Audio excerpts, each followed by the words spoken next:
Mukunda jewellery హనుమకొండలోని అతిపెద్ద jewellery mart December 14న గొప్ప ప్రారంభం. సీనియర్ నటులు లెజెండరీ యాక్టర్ మోహన్ బాబు గారి ఇంట్లో జరిగిన వివాదం పూర్తిగా ఇప్పుడు టాక్ ఆఫ్ ద టౌన్ అయిపోయింది. అందరూ కూడా ప్రెస్ మీట్లు పెట్టి ఉద్వేగంగా వారి వర్షన్ చెప్పుకునే ప్రయత్నం చేస్తారు. మోహన్ బాబు గారి ఇంట్లో ఎందుకు ఇలా జరిగింది? Welcome to this candid conversation.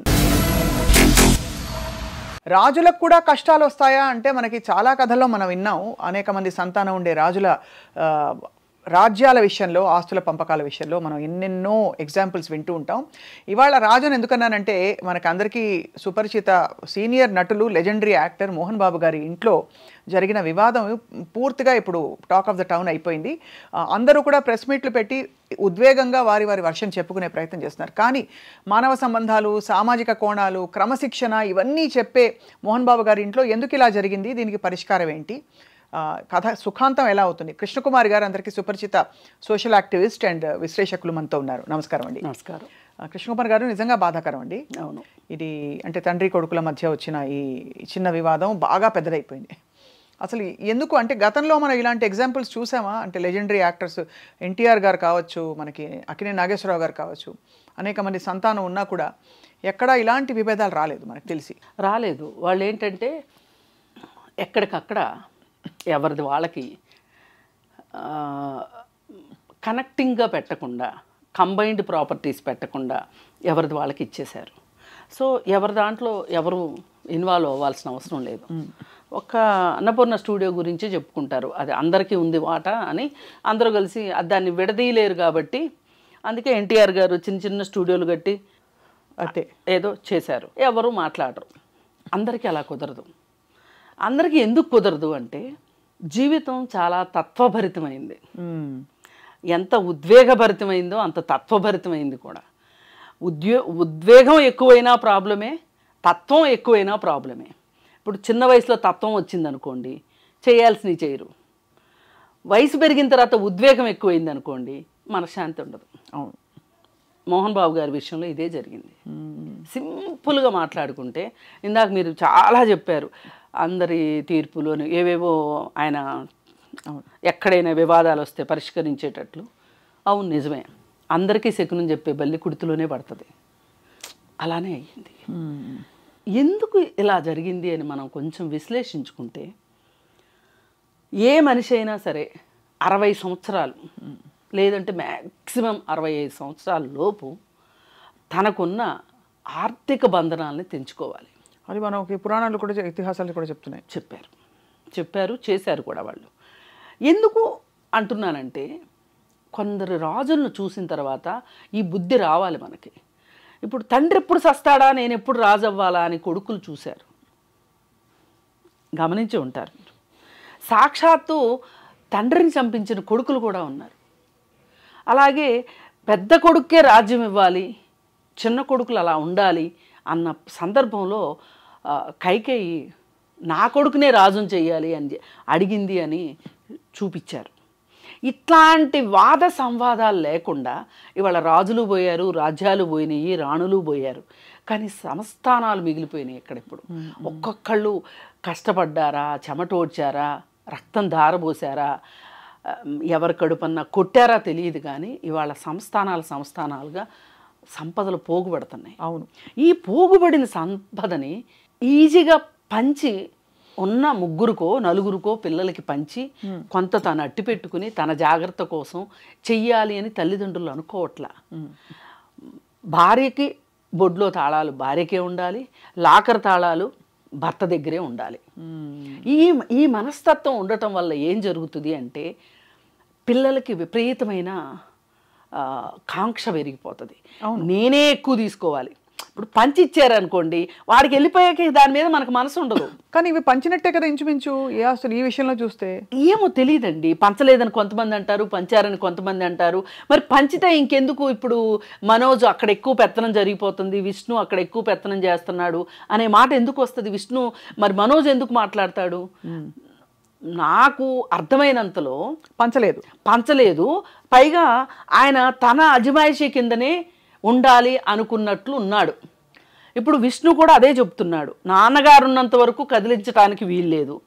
ఈ నాన్నగారు ఉన్నంత వరకు కదిలించడానికి వీల్లేదు అంటే ఈలోపు వీళ్ళు తిండి తినకుండా సావాలా? మనలో మాట.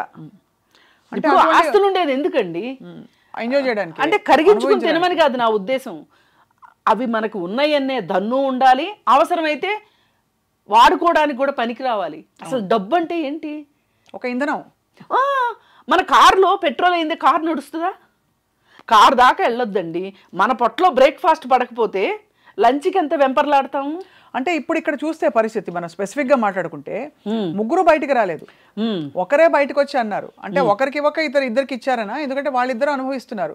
అయితే కొత్త కోడలు వచ్చిన తర్వాత బహుశా తనకి జరగవలసినంత మర్యాద ఇంట్లో జరగలేదని చెప్పి విడిగా వెళ్ళిపోదాం అనుకున్నారా మనోజ్ గారు? అంటే పెళ్ళికి ముందే వీళ్ళిద్దరికి ఏదో ఒక విషయంగా బయటే ఉన్నారు వాళ్ళు. అవును, బయట ఉంటే జూబ్లీ హిల్స్లో ఎక్కడో ఉండేవాళ్ళు వాళ్ళు. నేను వాళ్ళిద్దరిని కూడా నాకు కొంచెం పరిచయం ఉంది వాళ్ళిద్దరితో, భార్యాభర్త ఇద్దరితో, మనోజ్ వైఫ్ తోటి. చాలా హ్యాపీగా ఉన్నారు వాళ్ళు, మంచిగా లైఫ్ లీడ్ చేస్తున్నారు. అమ్మాయి ప్రెగ్నెంట్ అయింది. మరి బంధుమిత్రులు ఇచ్చిన సలహా మేరకు ఆ అమ్మాయికి తల్లిదండ్రులు లేరు, మీ తల్లిదండ్రులు ఒంటరిగా ఉంటున్నారు, అన్న చూస్తే దుబాయ్ వెళ్ళిపోయాడు, అక్క చూస్తే బొంబాయి వెళ్ళిపోయింది, నువ్వు కొంచెం ఉండొచ్చు కదా అని సలహా ఇచ్చారు. నా భార్య కూడా ఒప్పుకుంది. అందుకని మేము అక్కడికి వెళ్ళాము, అక్కడ ఉన్నాము.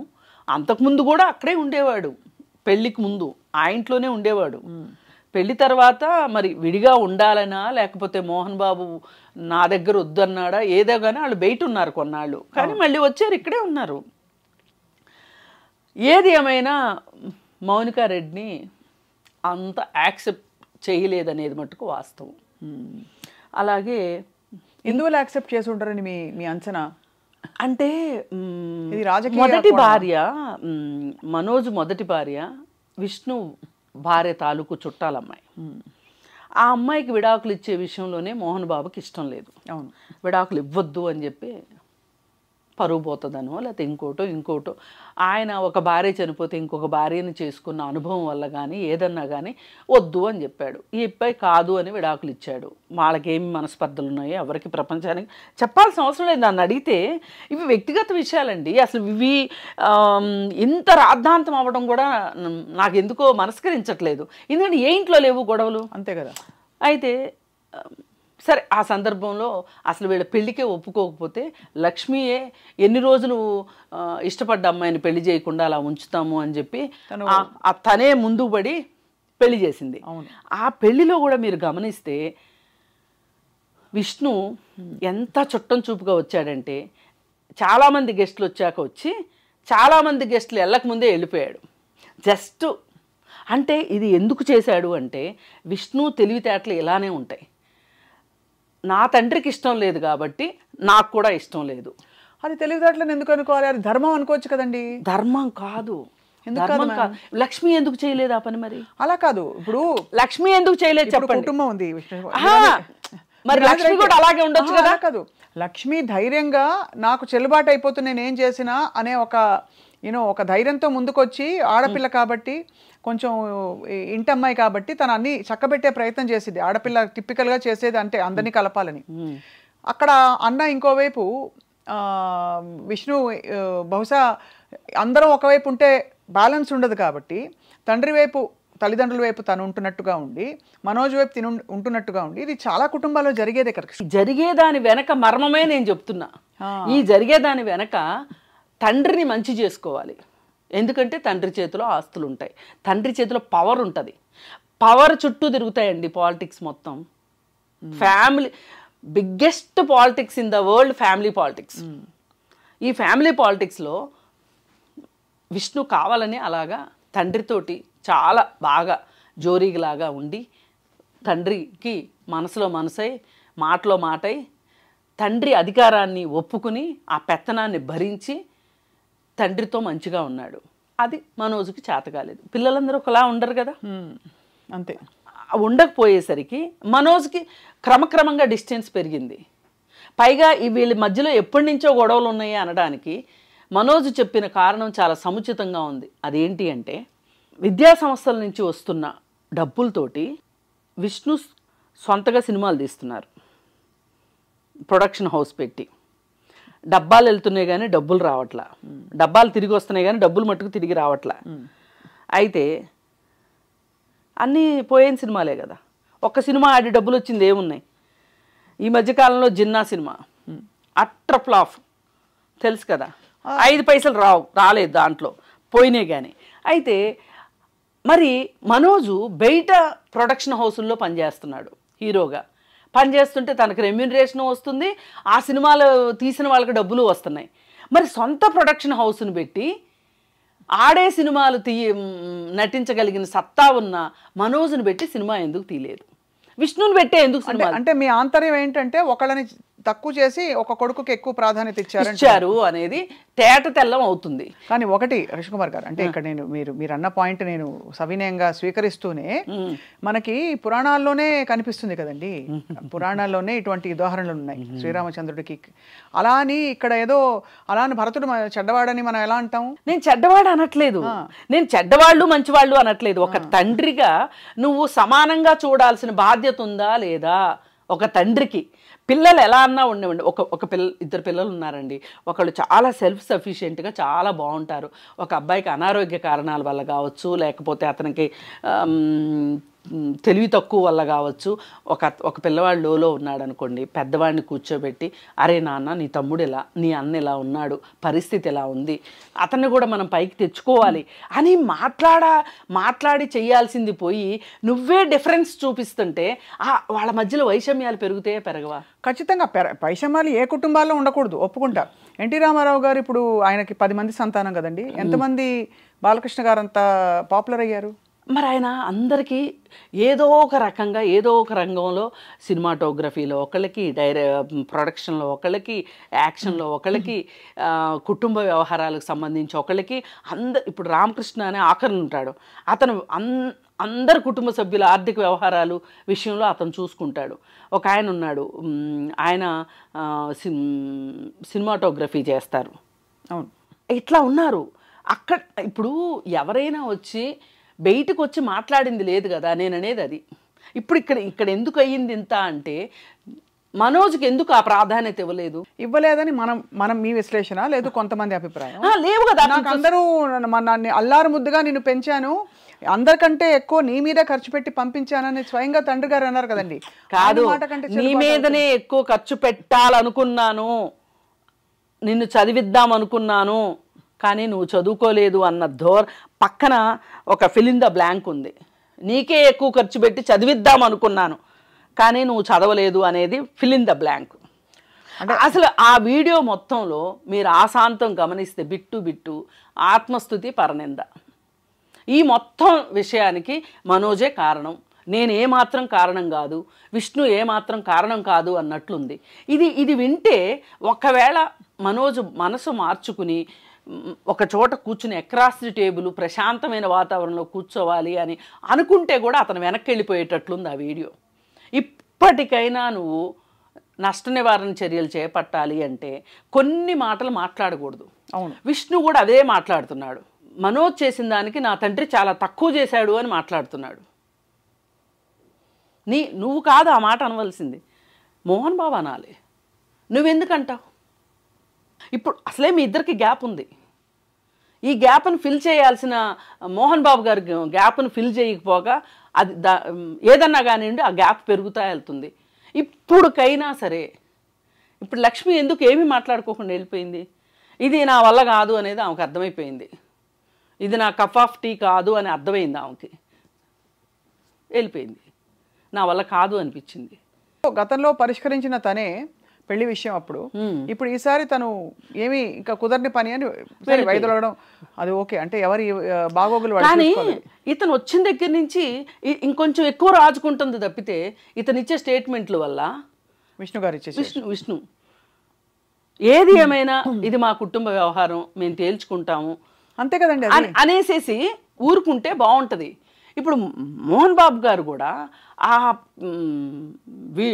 ఆడియో రికార్డు పంపించిన దాంట్లో ఎక్కడా కూడా ఆయన ఒక్క తగ్గమని నేను అనట్లా, కానీ కోపంలో ఉన్న కొడుకుని మచ్చిక చేసుకోవాల్సిన అవసరం అయితే తల్లిదండ్రులకు ఉంటుందండి. అది ఏ వయసు అయినా కానివ్వండి, అది తల్లిదండ్రులకు మాత్రమే తెలిసిన విద్య. అది అంటే ఒక వయసు అయ్యాక కృష్ణకుమారి గారు తల్లిదండ్రులే పిల్లలు ఈడొచ్చిన పిల్లలు చెట్టంత కొడుకుని ఊరికే అంటారండి. కొడుకులు పెద్ద అయ్యాక కొడుకులు కావచ్చు, కూతుర్లు కావచ్చు, ఇవాళ రోజుల్లో వాళ్ళ జీవితాలు బాగోగులు వాళ్ళు చూసుకుంటూ ఎక్కువ అందులో మనకి చట్టపరంగా చూసినా కూడా కష్టపడి సంపాదించిన ఒక ఆస్తిలో, కష్టార్జితంతో సంపాదించిన ఆస్తి ఎవరికి కావాలంటే వాళ్ళు ఇచ్చుకోవచ్చు. అవును, అది ఉంది చట్టపరంగా చూస్తే. ఇక సామాజిక సోషల్ నైసిటీస్ అంటారా, ఎవరి బాధ్యతలు వాళ్ళు తెలుసుకోవాలి. ఎవరి దారి వాళ్ళు వెళ్ళినప్పుడు ఖచ్చితంగా దాని పర్యవసానాలు కూడా అదే విధంగా ఉంటాయని అర్థం చేసుకోవాలి కదా. అట్లా కాదు, మోహన్ బాబు గారిని అనమనండి, ఈ ఆస్తి నేను సంపాదించాను, నా ఇష్టం వచ్చినట్టు చేసుకుంటాను, పిల్లికో కుక్కకో పెట్టుకుంటాను అనే మాట అనమనండి. ఆ మాట అంటే జనాలు ఏమనుకుంటారో, కొడుకును కాదని ఊరోళ్ళకి ఇస్తావా అంటారు. ఇప్పుడు రతన్ టాటా సొసైటీకి చేశారు, అలాగే అజిమ్ ప్రేమ్జీ చేశారు, శివనాడార్ చేశారు, ఇంకా చాలామంది ఉన్నారు చేస్తున్న వాళ్ళు, ప్రపంచవ్యాప్తంగా చేస్తున్న వాళ్ళు కూడా ఉన్నారు. కానీ వీళ్ళందరూ ఏం చేస్తారు అంటే, వాళ్ళకి పిల్లలు అంటూ ఉంటే వాళ్ళకి ఇవ్వదలుచుకున్నది వాళ్ళకి ఇచ్చేసేసి తను పెట్టుకున్న దాన్ని ఇలాంటి ఫిలాంథ్రఫీకి వాడతారు. అలా చేస్తారు. కానీ అసలు మీకు నేను ఏమి ఇవ్వను, నేను మొత్తం కుక్కకో పిల్లికో పెట్టుకుంటాను అని మట్టుకు అనరు. ఎందుకంటే అరే కన్నాడు కదా, సంపాదించాడు కదా, పిల్లలకి ఇవ్వాల్సిన బాధ్యత లేదా అంటారని చెప్పి పిల్లలకి ఇవ్వడానికే మొగ్గు చూపుతారు. తల్లిదండ్రులను చూసుకొని పిల్లలకు కూడా తల్లులు ఆస్తులు ఇస్తున్న రోజులు ఇవి. ఎందుకు అంటే సమాజానికి భయపడి, సమాజం ఏమనుకుంటుందో అని భయపడి. ఆ మాట మట్టుకు మోహన్ బాబు గారు అనడు, ఎందుకంటే మళ్ళీ ఈ చెడ్డ పేరు ఎక్కడొస్తుందోనని. కానీ పిల్లల ముగ్గురిని సమానంగా చూసే విషయంలో, ఆస్తి పంచే విషయంలో కానీ, ప్రేమాభిమానాల విషయంలో కానీ ఎక్కడో ఒక ఇంబ్యాలెన్స్ అయితే ఆ ఇంట్లో నడిచింది అనేది అర్థమవుతుంది. పైగా ఇంకొకటి, అన్నిటికన్నా చాలా ప్రమాదకరమైన వ్యాఖ్య విష్ణు చేసింది. ఏ వినయ్ వల్ల అయితే ప్రాబ్లమ్స్ వస్తున్నాయి అని మనోజ్ అన్నాడో అతని గురించి మంచి సర్టిఫికెట్ ఇచ్చాడు. ఇది మనోజు ఏదైనా ఒక మనసు మార్చుకుని, సరే మా అన్నయ్య, సరే మా నాన్న నాకు అన్యాయం జరిగినా నేను సరిపెట్టుకుంటాను అనే ఉద్దేశంలోకి మనోజు వద్దాము అనుకున్నా కానీ ఇలాంటి డేంజరస్ స్టేట్మెంట్స్ వల్ల అతను ఇంకాస్త గట్టిపడతాడు తప్పితే మెత్తపడడు. నో ఖచ్చితంగా ఏదేమైనా కృష్ణకుమార్ గారు, ఇప్పుడు రూల్స్, చట్టం, అలాగే న్యాయ వ్యవస్థ ఇవన్నీ ఇంకోవైపు, సామాజిక బాగోగులు మంచి చెడులు అన్నది అది వేరే అవుతుంటుంది. మీ కోణంలో ఉండేది ఒక కోణం ఉంటుంది. నేనేమంటున్నానంటే ఇప్పుడు వినయ్ అనే అతను అవుట్ సైడర్, ఎవరెన్ని మాట్లాడుకున్నా మనము అవుట్ సైడర్స్మి. అవును కదా, మరి అలాంటప్పుడు వినయ్ని వెనకేసుకు రావడం ఏంటంటారు? వినయ్ని వెనకేసుకొస్తే అసలు మనోజ్ వ్యతిరేకిస్తుందే ఈ వినయ్ని. ఇది కొంచెం గ్యాస్ లైటింగ్ అవ్వదు? ఇప్పుడు మనం ఇవాళ ఏ పరిస్థితిలో ఉంది ఆ కుటుంబం, ఎవరైనా సరే తగ్గి అసలు ముందు ప్రపంచానికి వార్తలను ఇవ్వడం మానేయాలి అనే ఒక పరిస్థితిలో ఇవాళ ఆ కుటుంబం ఉంది. నేనైతే ఈ విషయానికి మటుకు చాలా బాధపడుతున్నా. ఎందుకంటే ఏ ఇంట్లో గొడవలు లేవు, అందరిళ్లలోనూ గొడవలు ఉన్నాయి. కానీ ఇలా మొత్తం మీడియాకి ఎక్కుతున్నాయా? ఒక సెలబ్రిటీ అనే హోదా ఎంత ముళ్ళ కిరీటమో ఇప్పుడు అర్థమవుతుంది. అవును, మరి ఈ పరిస్థితుల్లో దీని నుంచి ఎంత త్వరగా బయటపడాలి అనే ఒక ఆతృత ఉండాలి. ఇంకా గొడవలు పెంచుకుందాం అనే దానికన్నా ఎంత తొందరగా, అసలు ఇప్పుడు వినయ్ అతను ఒక ఎంప్లాయీ, అంతకంటే అతని గురించి కామెంట్ చేయడానికి లేదు అని ఉంటే అయిపోయిండేది. అంతే కదా. అలా అనకుండా ఏ మనోజు ఎవరి గురించి అయితే మాట్లాడుతున్నాడో అతను నువ్వు వెనకేసుకొస్తున్నావు అంటే అతను నువ్వు ఒకటేనే కదా అర్థం. అవును, నేనేమంటున్నానంటే కుటుంబ వ్యవస్థని కాపాడుకోవటం కానీ, కుటుంబాలని కాపాడుకోవటం కానీ చాలా కష్టతరమైన విషయం. ఒక బిజినెస్ని విజయవంతంగా నడపచ్చు, కానీ ఒక కుటుంబాన్ని విజయవంతంగా నడపడం చాలా కష్టం. ఎందుకు అంటే వాళ్ళ ఒక బిజినెస్లో బయట వ్యక్తులు ఉంటారు, వాళ్ళతో మనకి ఏ విధమైన అటాచ్మెంట్స్ కానీ, ఏ విధమైన ఎక్స్పెక్టేషన్స్ ఉండవు, భావోద్వేగాలు ఉండవు. కానీ కుటుంబం అనేసరికి ఇవన్నీ ఉంటాయి, భావోద్వేగాలు ఉంటాయి. వీటిని కాపాడుకోవాలి అంటే హ్యాండిల్ విత్ కేర్ ఉండాల్సిందే. తప్పకుండా హ్యాండిల్ విత్ కేర్. కానీ ఏదేమైనానండి ఎవరి కోణం వారిది కృష్ణకుమారి గారు. ఇందులో మీరు చెప్పిన కోణాలు కొన్ని కరెక్టే అయినప్పటికీ ఇక్కడ ఏంటంటే విషయం, ఇది చాలా సున్నితమైన విషయం. అల్టిమేట్గా వాళ్ళందరూ కలుస్తారు. కలవాలి కూడా. మనం ఎంత కామెంటరీ ఇచ్చినా కూడా కలవాలి, కలుస్తారని ఆశిస్తాం కదండి. అవును, అంతే కదా అది. అండ్ కుటుంబ వ్యవస్థలు ఇందులో చూసి నేర్చుకోవాల్సింది ఏంటంటే మనం గాజు పదునుగా జాగ్రత్తగా బంధాలను నిలుపుకుంటూ చేయవలసిన కర్తవ్యాలన్నీ కూడా ఆ టైంకి చేసేస్తే బహుశా ఇలాంటి మనస్పర్ధలు రాకుండా కాపాడుకోవచ్చు అని చెప్పడానికి ఇన్సిడెంట్ జరిగింది. అంతకంటే ఏం లేదు కదా. ఇప్పుడు నేను ఫ్యామిలీ కౌన్సిలింగ్లో కూడా చూసేది ఏంటంటేనండి, ఏ అత్తగారు మామగారు అయితే ఫెవికాల్ లాగా బంధాలు చాలా దృఢమైనవి అని అనుకుంటూ ఎక్కువ ఇన్వాల్వ్ అయిపోతుంటారో పిల్లల జీవితాల్లో, ఆ కుటుంబాలే రోడ్డుకి ఎక్కుతాయి. ఎవరైతే నా పాత్ర అయిపోయింది ఏంటి, పెళ్లి చేసుకున్నాం, పిల్లల్ని కన్నాం, వాళ్ళని పెంచాం, వాళ్ళని పెద్ద చేసాం, ప్రయోజకులను చేసాం, మా పాత్ర అయిపోయింది, మా డ్యూటీ మేము ఫుల్ఫిల్ చేసాం, ఇంకా బతకటం అనేది వాళ్ళ డ్యూటీ అని వదిలేస్తారో ఆ కుటుంబాలు చాలా బాగుంటాయి. అలా కాకుండా అన్నీ మళ్ళీ ఇంకా నేనే ఉండాలి, నా పిల్లలు అనే ఒక మనస్తత్వం ఇలాంటి కుంపట్లు చేస్తాయి. అందుకే నేను మొదటి నుంచి నాకు ఖలీల్ జిబ్రాన్ అంటే చాలా ఇష్టం. ఆయన సూక్తి ఒకటి ఉంటుంది, పిల్లలు నీలో నుంచే వస్తారు కానీ నీ వాళ్ళు కాదు. అది మనం ఎంత బాగా అర్థం చేసుకుంటే మన జీవితాలు అంత బాగుంటాయి. నాకు పిల్లలు ఉన్నారు, నేనైతే అదే పాటిస్తా. నేనే కన్నా, నేనే పాలిచ్చాను, ప్రసవ వేదన పెట్టి కన్నాను. కానీ ఎంతవరకు ఒక పాయింట్ అయ్యాక నీ రెక్కలు నీకు వచ్చాయి, నువ్వు ఎగురు, నీ జీవితం చూసుకో అని. అందుకే పిల్లలు కూడానండి అదే ఒక స్వావలంబన చూపిస్తే తల్లిదండ్రులకు కూడా ఒకలాంటి తృప్తి అండి. ఇక్కడ నిజంగానే మీరు అన్నట్టు మీ పాయింట్ అర్థం చేసుకున్నాను కృష్ణకుమార్ గారు. తప్పకుండా ఈ సమస్య పోయి ఈ విషయం వాళ్ళది. అసలు ఇంకొకటి అండి, జీవజాలం మొత్తంలో కూడా అతి ఎక్కువ కాలం తల్లిదండ్రుల మీద ఆధారపడేది మనుషులే. జీవితకాలము మనుషులకే ఎక్కువ. పాయింట్ అవును, మనుషులకే ఎక్కువ. నేను మొన్న వీడియో చూశాను, ఒక పెట్టె గుడ్డు పెట్టింది, 10 గుడ్లు పెట్టింది రోజుకొకటి. 10 గుడ్లు అయిన తర్వాత పిల్లలు వచ్చేసినాయి.